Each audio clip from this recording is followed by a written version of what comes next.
Programang ito ay rated SPG, striktong patnubay at gabay ng magulang ang kailangan. Desidido nga si Rigor na mabigyan ng hustisya ang kanyang mga kasamahang pinagpapatay nila Tanggol sa nakaraang checkpoint.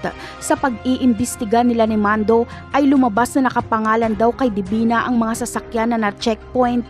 Kaya si Divina ang hahanapin ni Rigor. Ipinagpaalam niya kay Colonel Suarez na siya ang humawak ng kasong ito.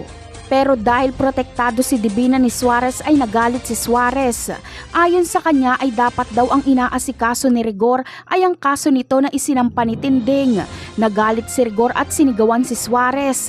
Kaya galit na galit si Suarez kay Rigor dahil binastos siya nito. Agad naman itong itinawag ni Suarez kay Agustus.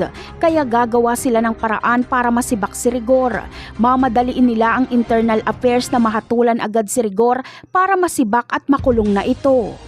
Samantala, kahit pinagbawalan ay itutuloy pa rin ni Rigor ang pagtugis kay Divina. Desidido siyang makilala ang Divina na ito. Pero mas lalo lang pinapalala ni Rigor ang kanyang sitwasyon. Dahil hindi niya kaya si Divina dahil protektado ito nila Agustus. Siguradong mas magiging interesado si Rigor sa pagtugis kay Divina kapag malaman niyang konektado ito kay Tanggol. Napakarami pa nating dapat abangan sa mga susunod na episode. Paalam!